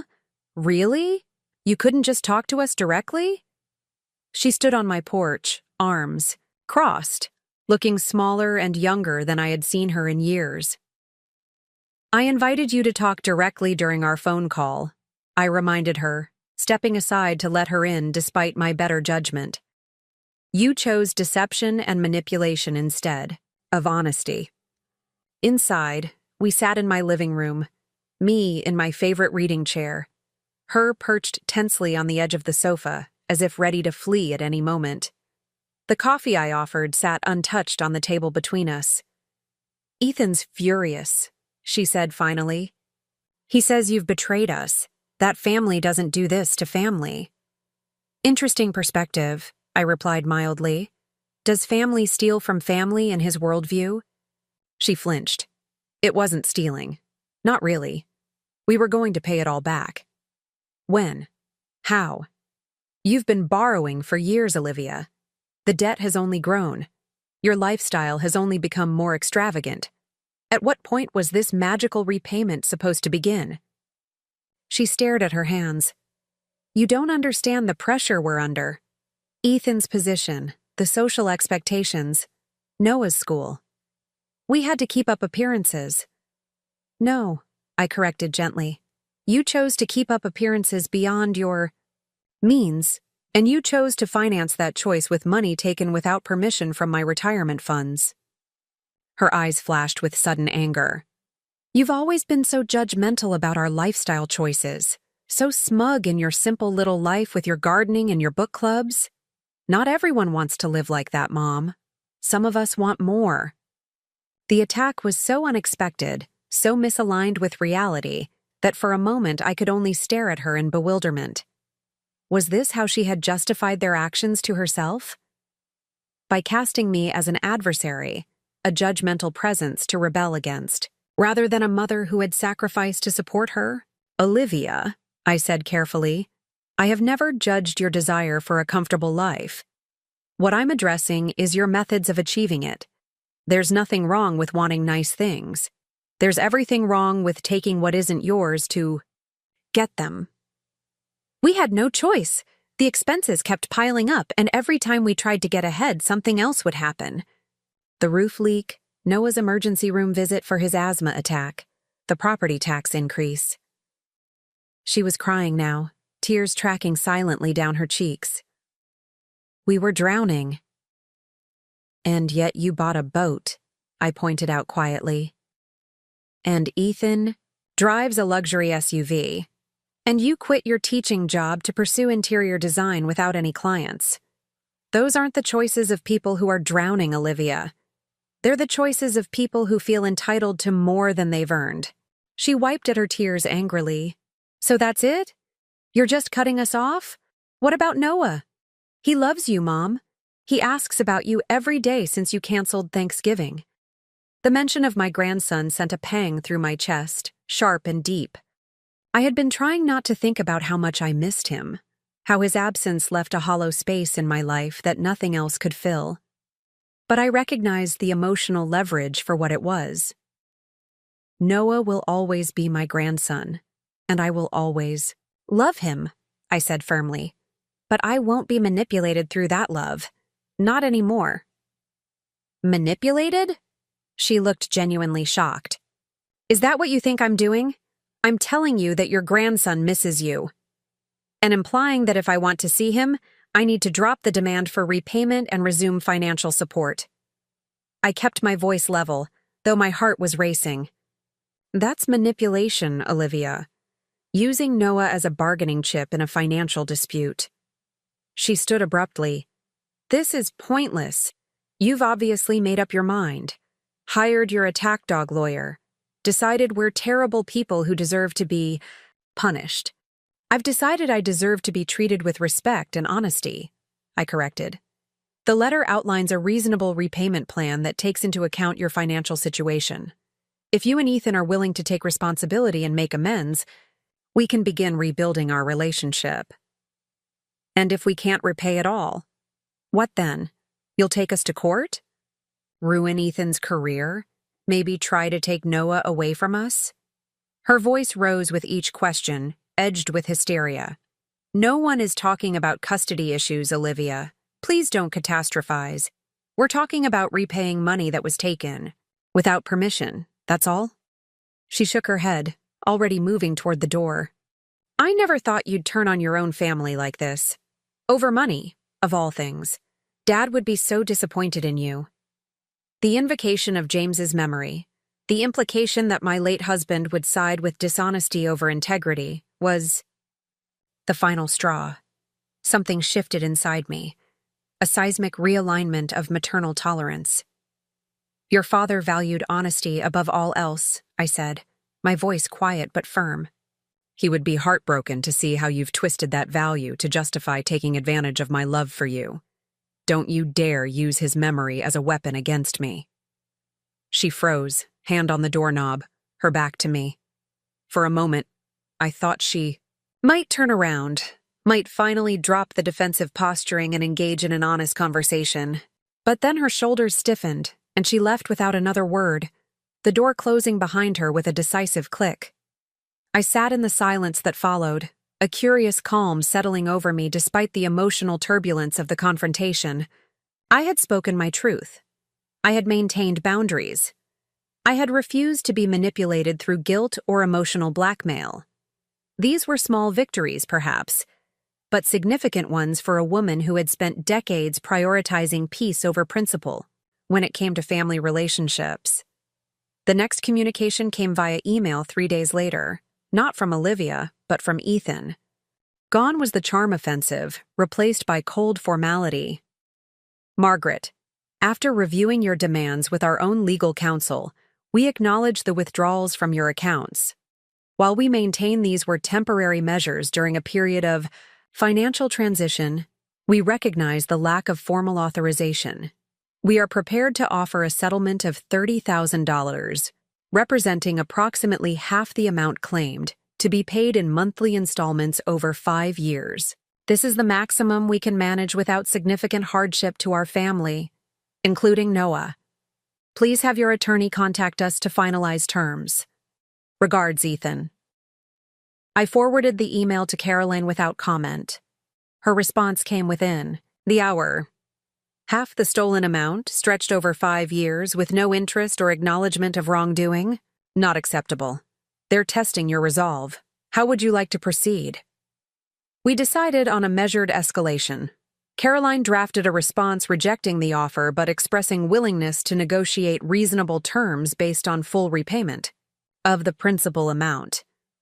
We also requested financial documentation to substantiate their claimed inability to pay more quickly. If they're genuinely struggling, we can be flexible on the timeline, Caroline advised. But given their apparent lifestyle, I suspect they have more capacity to repay than they're admitting. She was right. The financial disclosures they reluctantly provided after further legal pressure revealed resources I hadn't known existed. A vacation timeshare in Cabo San Lucas, investment accounts separate from their primary banking, and Ethan's executive compensation package that included substantial stock options. Their monthly expenses included country club dues, a wine subscription service, and a housekeeper who came 3 times weekly. They can absolutely afford to repay you within a year, Caroline confirmed after reviewing the documents. In fact, they could liquidate non-essential assets and clear the debt immediately if they chose to prioritize making things right. Armed with this knowledge, we pushed back firmly on their offer. The negotiation that followed was tense and protracted, conducted entirely through legal channels rather than direct communication. It was surreal to interact with my own daughter through such formal mechanisms, as if we were business adversaries rather than family. Eventually, we reached a settlement, full repayment of the $63,740 within 18 months, with modest interest and a structured payment schedule that accelerated as time went on. The agreement included consequences for missed payments and required them to provide updated financial information quarterly to ensure compliance. The first payment arrived exactly on schedule, a cashier's check for $3,500 delivered by certified mail, with no accompanying note. I deposited it immediately, then sat in my car in the bank parking lot, overwhelmed by conflicting emotions. The money represented validation of my stance, proof that I had been right to demand accountability. But it also symbolized a fundamental breakdown in the relationship I valued most in the world. For the first time since our confrontation, I allowed myself to cry. Deep, racking sobs that left me gasping for breath, my forehead pressed against the steering wheel. I mourned not just the current estrangement, but the revelation that our relationship had been compromised long before I discovered the financial deception. How long had Olivia seen me primarily as a resource rather than a person? When had Ethan's influence reshaped her values so dramatically? Had I enabled this transformation through my own eagerness to be needed? The questions had no satisfying answers, and eventually the tears subsided, leaving me hollow but somehow cleaner, as if the grief had washed away some accumulated layer of self-deception. I started the car and drove home slowly, watching spring unfold around me, crocuses pushing through melting snow, buds swelling on tree branches, the world renewing itself after winter's austerity. At home, I found a small padded envelope in my mailbox, addressed in unfamiliar childish handwriting. Inside was a somewhat crumpled homemade card, decorated with wobbly markers and excessive glitter. To Grandma, I miss you. Love, Noah. Tucked. Inside the card was a Polaroid photo of Noah holding a school art project, a clay sculpture painted in vibrant colors that vaguely resembled a person. On the back of the photo, he had written, "This is you in your garden." I got an A! The simple gift pierced straight through my carefully constructed emotional defenses. Noah was innocent in all this, a child caught between adult conflicts, missing his grandmother without understanding why she had suddenly disappeared from his life. The thought of him carefully addressing the envelope, perhaps secretly asking his school to mail it for him, made my throat tighten painfully. I called Caroline immediately. "I need to see my grandson," I said without preamble. "The financial issues with Olivia and Ethan can't continue to separate me from Noah. He's not responsible for their actions." "I agree completely," she replied. "In fact, I was going to suggest we address visitation rights in our next communication. It's completely reasonable to maintain your grandparent relationship while the financial matters are being resolved." With her guidance, I drafted a letter to Olivia and Ethan proposing regular visits with Noah, either at my home in Colorado or at a neutral location in San Diego. I specified that these visits would be focused solely on maintaining our relationship and would not involve discussion of the ongoing financial settlement. Their response was more positive than I had dared hope. Ethan, pragmatic despite his resentment, recognized that further alienating me would serve no purpose now that legal agreements were in place. Olivia, according to the carefully worded email they sent, wanted Noah to maintain connections with extended family. The first visit was arranged for the following month, a weekend at a family-friendly hotel near San Diego's harbor, with Olivia dropping Noah off each morning and picking him up in the evenings. It wasn't the unstructured, intimate time we had shared in the past, but it was a start. I spent the weeks leading up to the visit in a state of nervous anticipation. Would Noah be distant, influenced by whatever narrative Olivia and Ethan had constructed about my absence? Would the easy affection we had always shared be damaged by the months of separation? Had they told him anything about the conflict, shaped his perception of me in negative ways? When the day finally arrived, I was waiting in the hotel lobby 30 minutes early, obsessively straightening the small gift I had brought him, a beginner's gardening kit with seeds, miniature tools, and simple instructions for growing sunflowers in containers. I had debated endlessly about the appropriateness of a gift, not wanting to fall into patterns of buying affection, but ultimately decided that a thoughtful, educational present that connected to our shared interests was different from the lavish indulgences that had characterized Olivia and Ethan's approach. Noah spotted me before I saw him, his excited shout cutting through the ambient noise of the hotel. "Grandma!" He broke free from Olivia's grasp and ran toward me, launching himself into my arms with such force that I nearly lost my balance. "My goodness, you've grown!" I exclaimed, holding him tightly, breathing in the familiar scent of his shampoo, and the indefinable essence that was uniquely Noah. "I've missed you so much." "I missed you too. Why didn't you come for Thanksgiving? Mom said you were sick, but then you didn't come for Christmas either, and I thought maybe you didn't want to see us anymore." His words tumbled out in a rush, his small face earnest and concerned. Over his shoulder, I met Olivia's gaze. She looked uncomfortable but gave a small nod, tacitly acknowledging that I could answer truthfully without undermining their parental authority. "I had some important things to work out with your mom and dad," I said carefully. "Grown-up things that weren't about you at all. I always wanted to see you, Noah. That never changed for a single minute." He considered this, his brow furrowed in the way it always did when he was processing complex information. "So, you weren't mad at me?" "Never," I assured him firmly. "Not even a little bit." He relaxed visibly, snuggling closer. "Good, because I made you lots of stuff at school, and Mom said we could bring it next time if today goes okay." I looked up at Olivia again, surprised by this gesture of potential ongoing contact. Her expression was guarded but not hostile. "I'll pick him up at 6, she said, her voice carefully neutral. "He's had lunch, but he'll probably want a snack around 3. No sugar if you can help it. It makes his bedtime difficult."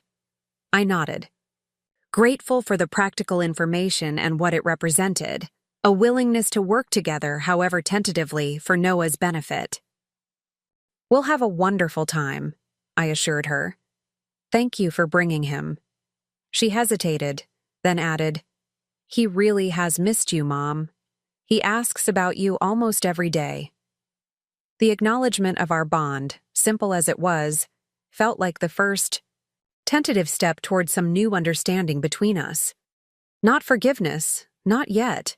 There was too much unresolved hurt, too many consequences still unfolding from their actions. But perhaps a recognition that the ties between us couldn't be severed completely, shouldn't be severed, despite the breach of trust. After she left, Noah and I spent a joyful day exploring the hotel's amenities and the nearby waterfront park. He chattered continuously, bringing me up to date on his school projects, his friends, the new karate class he had started. He mentioned nothing about the family's financial situation or any tensions at home, though I noticed he didn't speak much about Ethan except in passing. It was only as the day was ending, as we sat on a bench sharing an ice cream cone, a small rebellion against Olivia's no-sugar directive, that he asked the question I had been dreading. "Grandma, are you and Mom fighting because of money?" I nearly choked on my bite of ice cream. "What makes you ask that, sweetheart?" He shrugged, suddenly fascinated by a seagull hopping nearby. "I heard Dad saying you were being greedy and selfish about money, and Mom was crying and saying they never should have taken it without asking. Are you mad because they took your money?" The innocent question, and the revelation that he had overheard far more than any child should about adult financial conflicts, left me momentarily speechless. I wanted to be honest without burdening him with complex issues beyond his understanding, without portraying his parents in a negative light despite my own feelings about their actions. "Your mom and dad and I had a disagreement about some financial matters," I said carefully. "It's complicated, like a lot of grown-up things, but we're working it out." "But are you mad at them?" he persisted. I considered my answer carefully. "I was hurt by some choices they made," I admitted. "And yes, I was angry too. But mostly I was sad that we weren't being honest with each other. Honest communication is really important in families, don't you think?" He nodded solemnly. "Like, when I broke the vase and said it was the cat, but then I felt bad and told Mom the truth." "Exactly like that," I agreed, suppressing a smile at the comparison. Sometimes it's hard to tell the truth, especially when we've made mistakes, but it's always better in the end. He leaned against me, his small body warm against my side. I think Mom's really sorry, he said quietly. She cries sometimes when she thinks I'm asleep. The image of Olivia crying alone at night sent an unexpected pang through my heart. Despite everything, she was still my daughter, and the thought of her suffering brought me no satisfaction. The complexity of my emotions, anger at the betrayal, hurt at the manipulation, yet persistent maternal concern for her well-being, was exhausting. Growing up is hard, I told Noah, as much for my own benefit as for his. Even for grown-ups, we keep learning and making mistakes and hopefully doing better next time. He seemed satisfied with this answer, moving on to tell me about the class. Turtle in his turn to take it home for the weekend. But his question lingered in my mind long after Olivia came to collect him, long after I returned to my quiet hotel room alone. That night, I sat on the balcony of my room, watching lights shimmer on the harbor water and listening to distant music from a restaurant below. For the first time since discovering the theft, I allowed myself to consider a future in which reconciliation might be possible. Not a return to the old patterns, certainly, but perhaps something new and healthier. A relationship built on mutual respect rather than financial dependency. Boundaries that were clear but not impenetrable. The path forward wasn't clear, and the hurt was still too raw for easy forgiveness. But Noah's innocent observations had reminded me of something essential. Beneath the betrayal and the legal proceedings and the financial settlements, we were still family. Flawed, complicated, sometimes hurtful to each other, but connected by bonds that couldn't simply be dissolved with a cease and desist letter. I took out my phone and, after a moment's hesitation, sent a text to Olivia. Thank you for today. Noah is such a wonderful boy. Thoughtful, observant, kind. You're raising him well despite challenging circumstances. I'd like to do this again soon.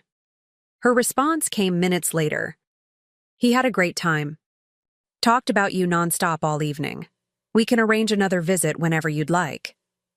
It wasn't an apology. It wasn't an acknowledgement of the harm done. But it was communication not filtered through attorneys, focused on the one thing we both valued above all else, Noah's well-being and happiness. And for now, perhaps that was enough to build upon, one careful step at a time. As I prepared for bed in the unfamiliar hotel room, I found myself thinking about the garden I had planted back home in Colorado, how some perennials appeared dead after winter's harsh treatment, but with patience and care would eventually push new growth through the soil. Relationships could be like that too, I reflected. Dormant but not dead. Damaged but not destroyed. Capable of renewal if given the right conditions and sufficient time. The next morning, I woke feeling lighter than I had in months. Not because the situation was resolved, far from it, but because I had allowed myself to envision a potential future beyond the current conflict. The financial settlement would proceed as agreed. The legal boundaries would remain firmly in place. But alongside those necessary structures, perhaps we could begin building something new from the rubble of what had been broken. I packed my suitcase methodically, preparing for the flight back to Colorado later that day. As I folded my clothes, I found myself mentally planning the summer garden, where I would plant the new rose bushes I'd ordered, whether the experimental heirloom tomatoes would thrive in the western corner. Simple plans for my own life, independent of Olivia and Ethan's needs or expectations. Not a rejection of my role as mother and grandmother, but an expansion beyond those identities. For so long, I had defined myself primarily through what I gave to others: support, money, time, care. Now I was learning, in my 7th decade, to balance that generosity with self-protection, to recognize that my worth wasn't measured by my usefulness to my family, to understand that true love sometimes required saying no, establishing consequences, demanding respect. It wasn't the retirement I had envisioned, peaceful, uncomplicated, free from conflict. But perhaps it was the one I needed, challenging, clarifying, ultimately liberating. A retirement not just from work, but from outdated patterns and harmful dynamics. A retirement into a new understanding of what family could mean when built on honesty rather than exploitation. I closed my suitcase, took one last look at the harbor view, and headed downstairs to check out. Whatever came next, I would face it with clear eyes and firm boundaries, not in anger, but in the hard-won wisdom that sometimes love requires courage more than sacrifice. The settlement payments continued arriving with mechanical regularity, each one representing another small piece of justice. 6 months into our agreement, I had received just over $20,000, a significant sum, though still less, than a third of what had been taken. Each check arrived in a plain envelope with no personal note, no acknowledgement beyond the cold financial transaction. I dutifully documented each payment in my ledger before depositing it, watching my retirement account slowly rebuild. My visits with Noah had settled into a comfortable pattern. One weekend each month in San Diego, usually at neutral locations like the hotel near the harbor, or occasionally at public parks and museums. Olivia would drop him off and pick him up, with minimal interaction, polite but distant, as if we were acquaintances rather than mother and daughter. We never discussed the ongoing repayments or the circumstances that had led to our estrangement. Those topics remained firmly in the realm of legal correspondence handled through Caroline's office. It was a fragile equilibrium, but it allowed me to maintain my relationship with Noah while enforcing the boundaries I had established. He seemed to adapt to the new arrangement with the resilience children often display, accepting without question that Grandma now had special Noah time rather than family visits. If he noticed the tension between his mother and me, he rarely mentioned it, focusing instead on sharing his latest school projects or showing off new karate moves. Life in Colorado continued with its quiet rhythm. I expanded my volunteer work at the community center, taking on a leadership role in their adult literacy program. My garden thrived under attentive care, the summer yielding bumper crops of tomatoes and peppers that I shared with neighbors and preserved for winter. I joined a hiking group for seniors, discovering muscles I hadn't used in decades and vistas that took my breath away. Gradually, tentatively, I was building a life centered around my own interests and connections rather than revolving exclusively around Olivia's family. It wasn't the life I had envisioned for my retirement years, but it held its own satisfactions, deeper friendships, newfound competencies, the quiet pride of self-sufficiency.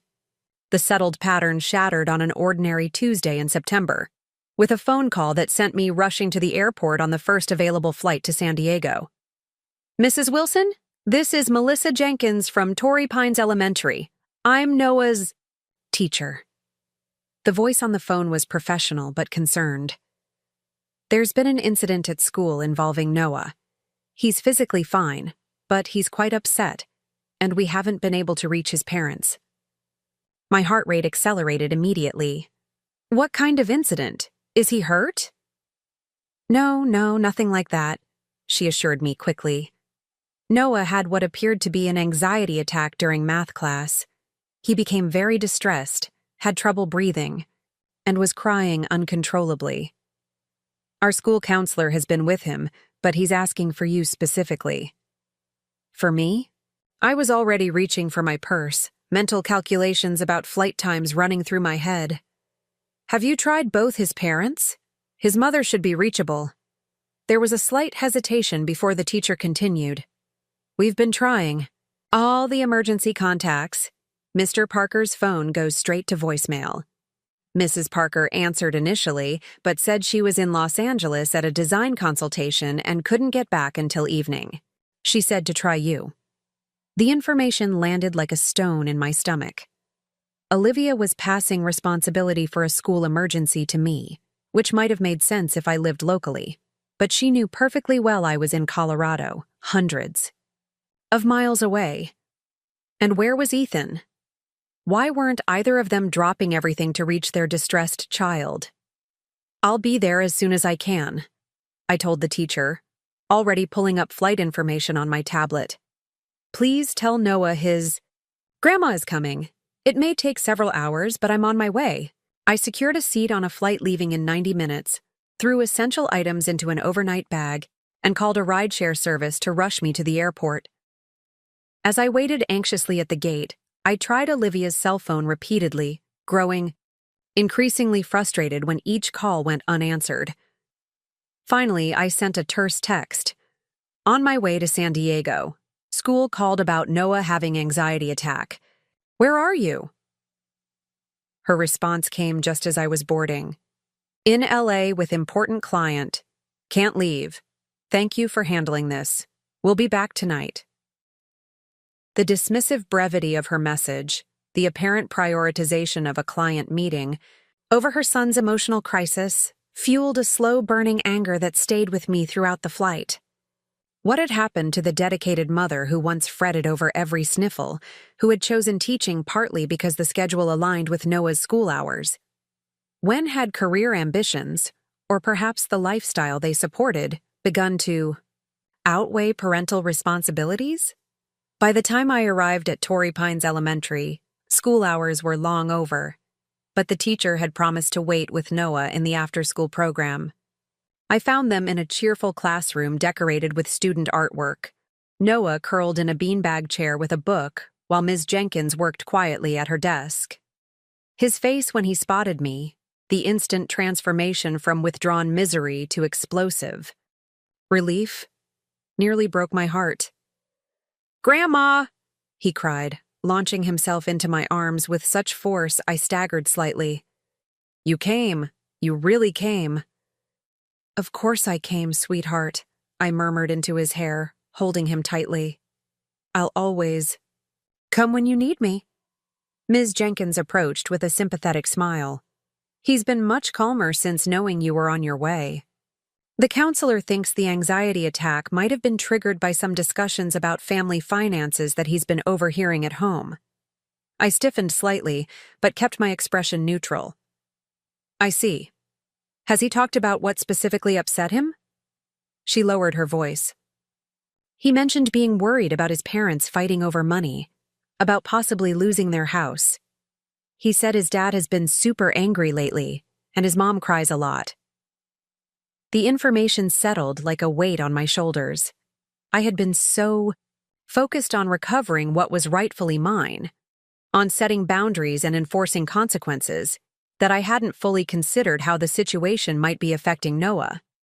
The legal settlement was putting financial pressure on Olivia and Ethan, exactly as intended. But that pressure was clearly spilling over onto my innocent grandson.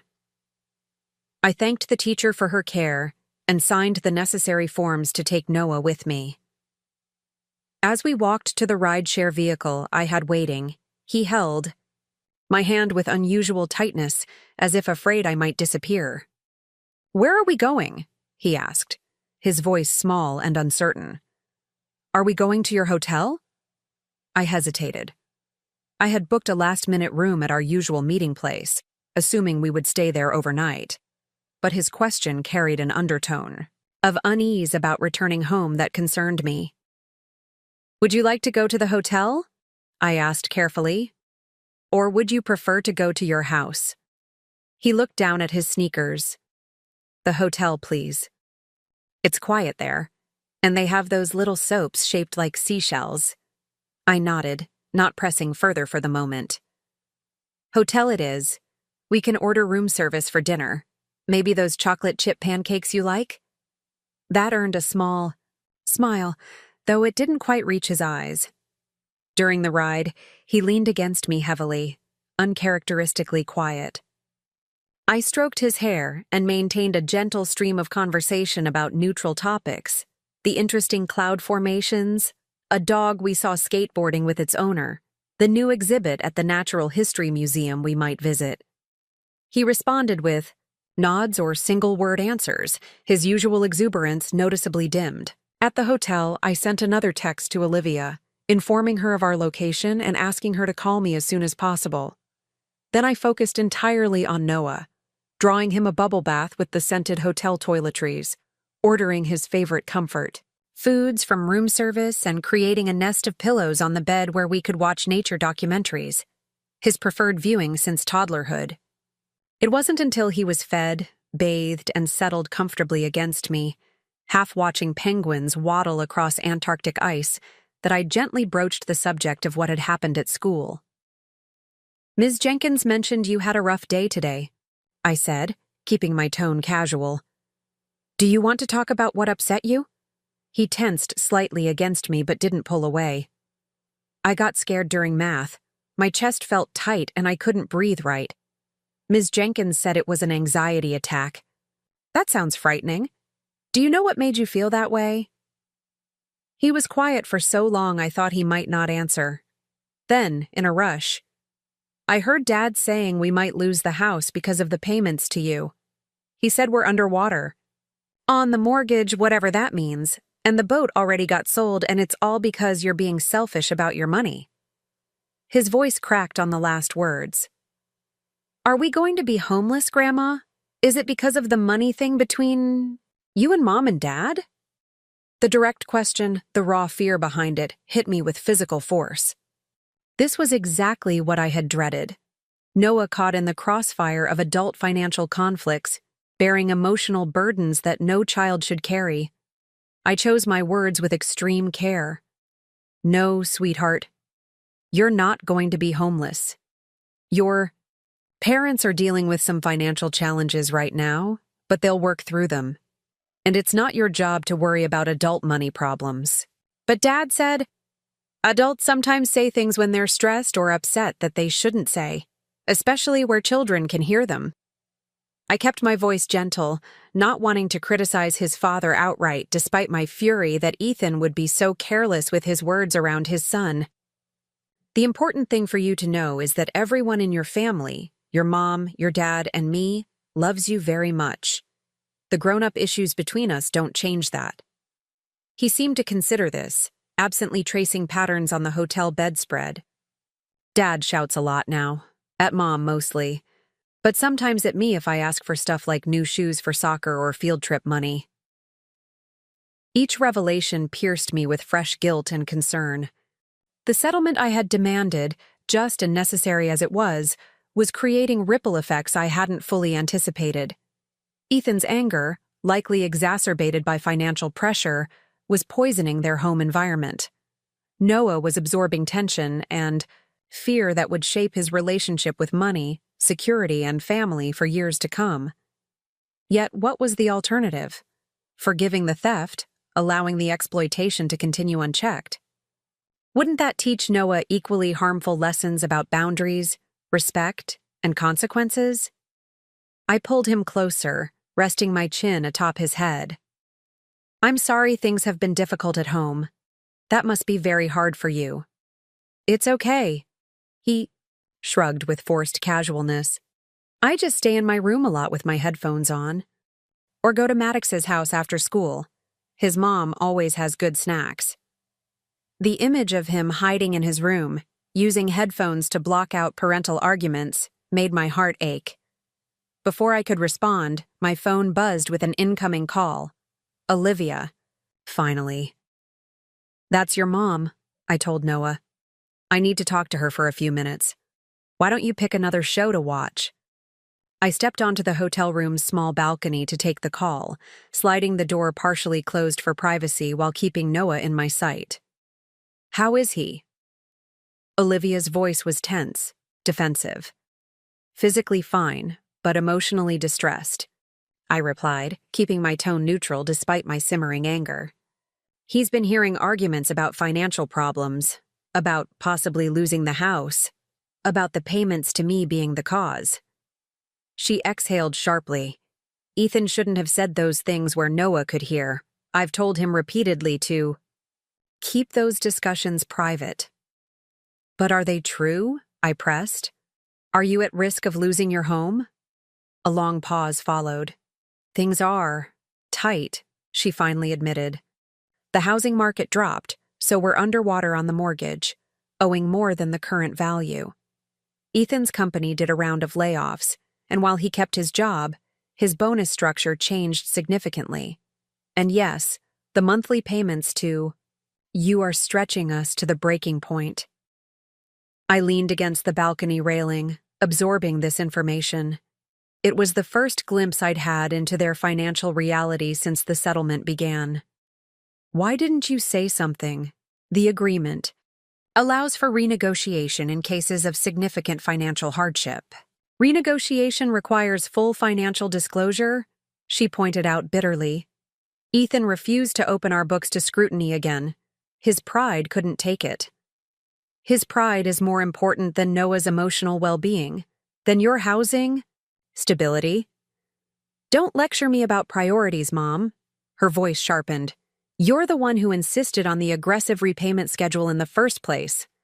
I bit back a retort about who had created the necessity for repayment at all. Recriminations wouldn't help Noah.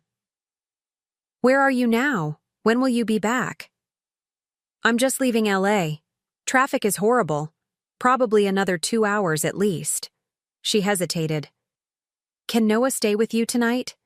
I know it's asking a lot, but it might be better than bringing him home to the current situation. The implication was clear.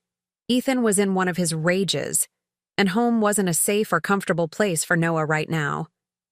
Of course he can stay with me, I said immediately.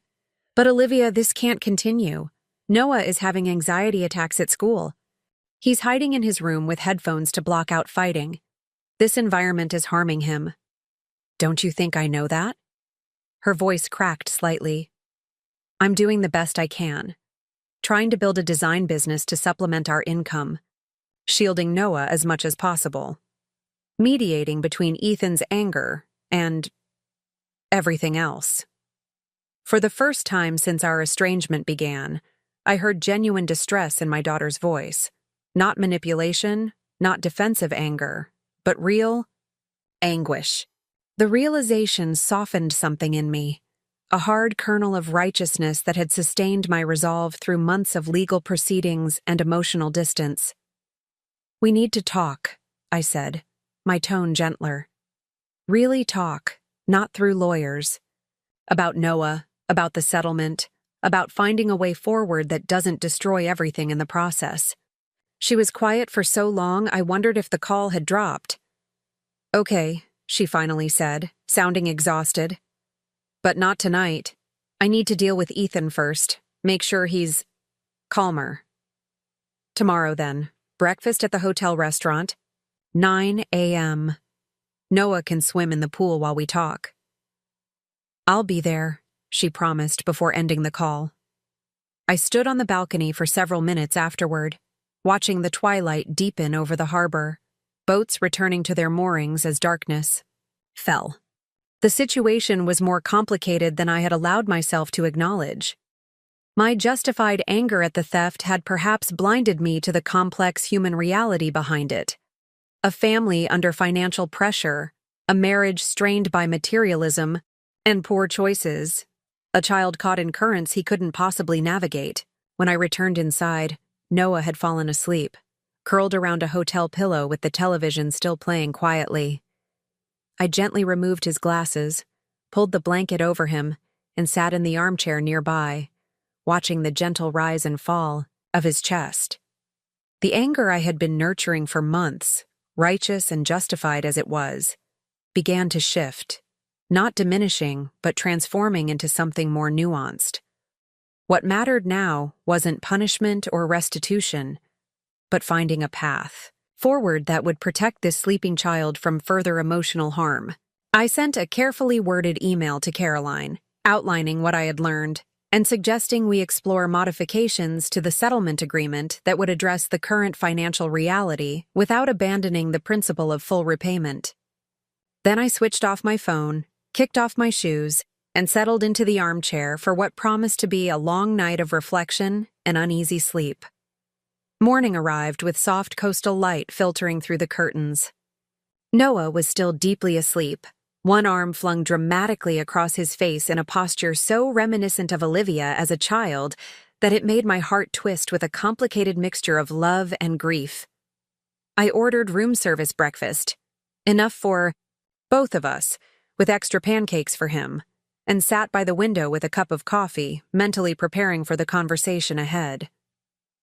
Noah woke as the food arrived, immediately perking up at the sight of chocolate chip pancakes and whipped cream. "Are we having a hotel party?" he asked, the previous day's distress momentarily forgotten in the childish delight of breakfast in bed. "Something like that," I smiled, helping him arrange pillows into a backrest. "Your mom is coming to join us a little later. We're going to talk about some things while you swim in the pool, if that sounds good to you." He paused, a forkful of pancake halfway to his mouth. "Talk about what?" "About how to make things better for everyone," I said simply. "About the money situation, and about making sure you don't have to worry about grown-up problems anymore." He nodded solemnly. "Are you going to stop making Mom and Dad pay you back?" The direct question caught me off guard. "We're going to figure out a solution that works for everyone," I said, not quite answering directly. "The most important thing is making sure you feel safe and happy." He seemed satisfied with this response, returning his attention to the pancakes, with the single-minded focus children can bring to foods they love.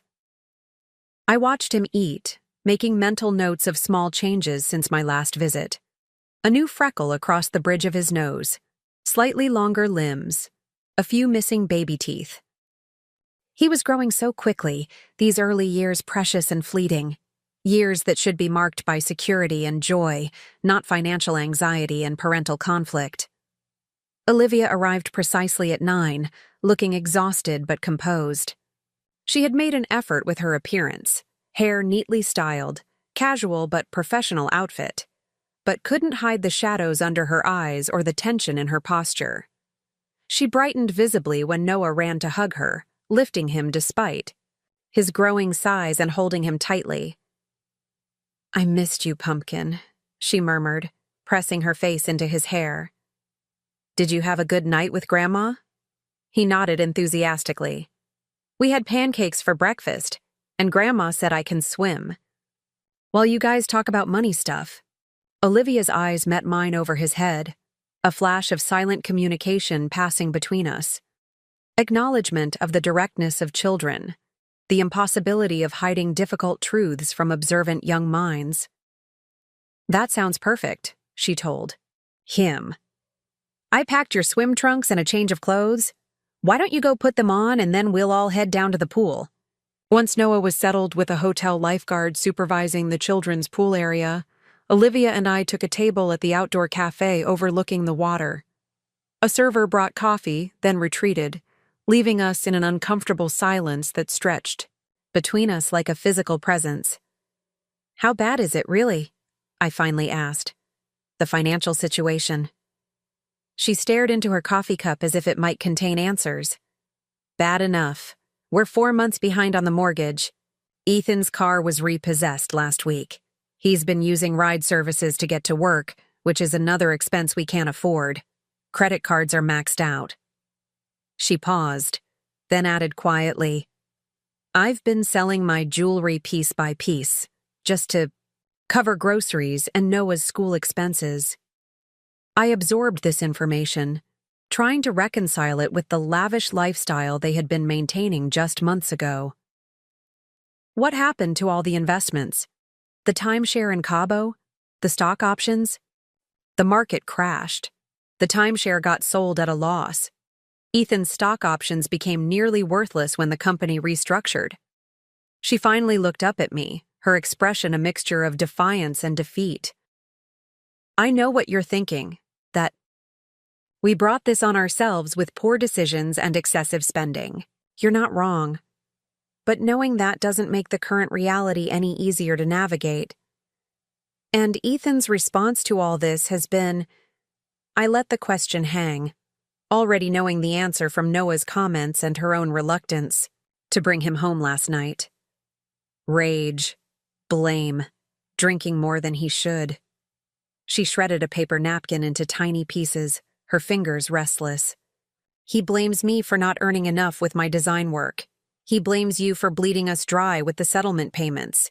He blames his company executives, the economy, everything and everyone except himself. And Noah is witnessing all of this.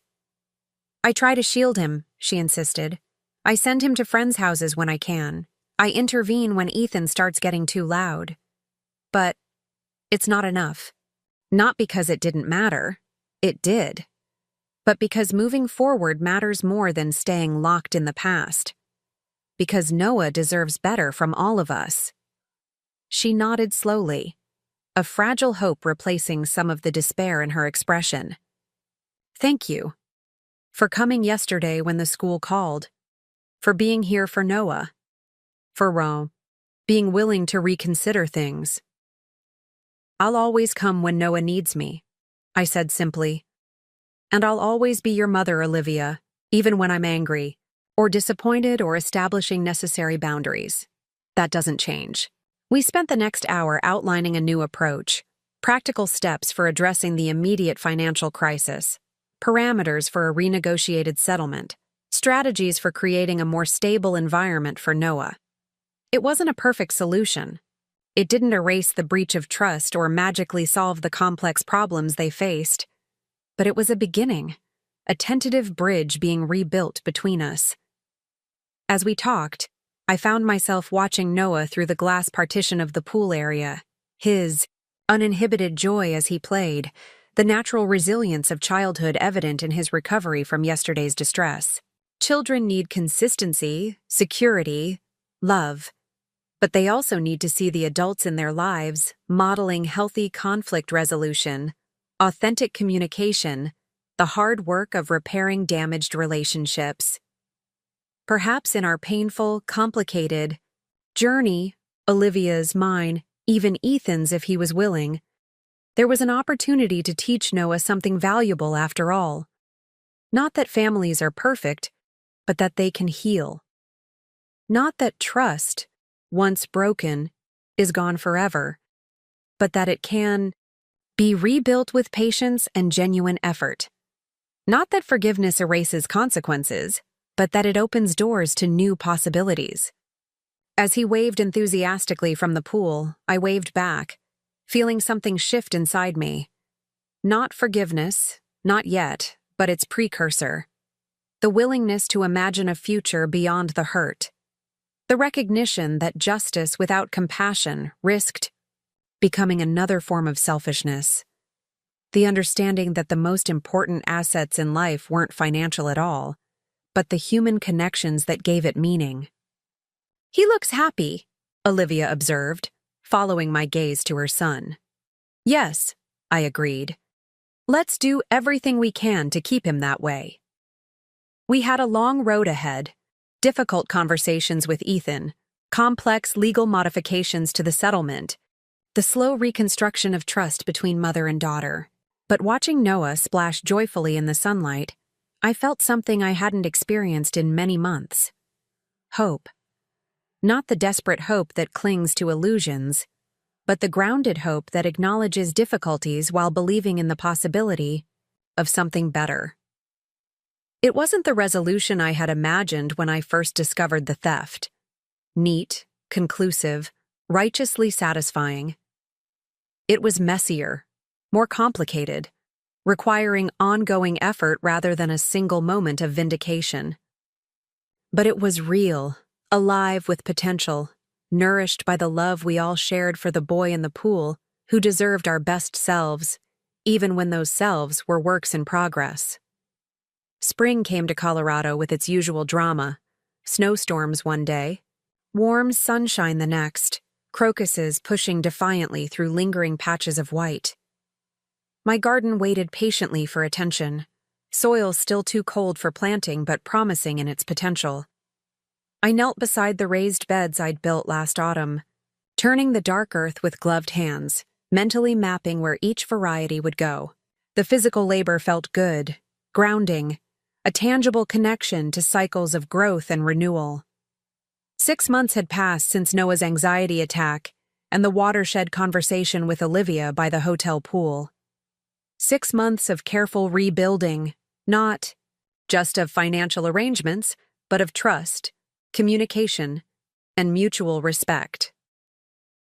The modified settlement agreement that Caroline had drafted acknowledged the changed circumstances while maintaining the principle of full repayment, extending the timeline but not erasing the obligation. Olivia had embraced the financial counseling requirement with unexpected enthusiasm, telling me during one of our newly established weekly phone calls that it felt liberating to finally confront the reality of their situation, rather than maintaining appearances.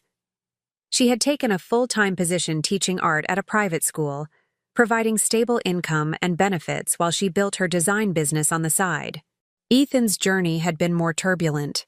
His initial resistance to the financial disclosures and counseling had nearly derailed the entire arrangement. Only when faced with Olivia's ultimatum, get help or she and Noah would move out, did he reluctantly agree to participate. The counseling revealed deeper issues beneath his financial recklessness: childhood insecurities about status, unprocessed grief over his father's bankruptcy years earlier, the intoxicating but hollow validation of appearing successful. He attended anger management sessions now, and while progress was uneven, Noah reported fewer shouting episodes at home. They had downsized to a modest apartment closer to Noah's school, sold most of their luxury possessions, and begun the long process of rebuilding their credit. The timeshare was gone, as were the country club memberships and expensive cars. In their place was something less photogenic but more valuable: solvency, transparency, and a growing sense of authentic contentment. As for my relationship with them, it remained a work in progress. Trust, once shattered, couldn't be restored overnight. But small steps accumulated: regular video calls where we discussed Noah's activities, but also shared genuinely about our own lives. Olivia asking for my advice about classroom management strategies, respecting my expertise as a former educator. Ethan sending a handwritten note with one of the settlement payments, acknowledging the harm done and expressing gratitude for the second chance. I was careful not to romanticize the progress or expect too much too soon. Caroline had cautioned me against lowering my guard completely, and I maintained clear boundaries, financial and emotional, even as bridges were being rebuilt. The settlement payments continued, smaller but consistent, each one representing both restitution for past wrongs and investment in future honesty. Noah visited me in Colorado during his spring break, his first time seeing my home since the estrangement began. I watched him explore my garden with curiosity, help me prepare simple meals in my kitchen, set up the tent in the backyard where he insisted on sleeping despite the chilly nights. His resilience amazed me: how children can adapt, heal, find joy even after difficult experiences. The anxiety attacks had diminished with therapy and a more stable home environment, though he still occasionally asked for reassurance that the family's financial situation was secure. "I like your house, Grandma," he told me on his last evening, as we sat on the porch swing watching the sunset paint the distant mountains. "It's cozy, not fancy like our old house, but better somehow." "Better how?" I asked, curious about his perception. He considered the question with endearing seriousness. "It feels real, like it matches you." He struggled to articulate the concept. "Our old house was like wearing someone else's clothes. They might look nice, but they don't fit right. Out of the mouths of babes, indeed." His simple observation captured something profound about authenticity, about aligning external circumstances with internal values, a lesson his parents were learning through painful experience. "That's very insightful, Noah," I told him. "Homes should feel like they fit the people who live in them." He nodded, pleased with my approval. "Mom says our new apartment is temporary, but I like it better too. Dad doesn't have to work so late, and we eat dinner together almost every night now." These glimpses into their reconstructed daily life reassured me that the crisis, painful as it had been, had catalyzed necessary changes. Not just financial restructuring, but a fundamental reassessment of priorities and values. The theft had been inexcusable, the breach of trust devastating, but the transformation that followed might ultimately lead to healthier lives for all of them, especially Noah.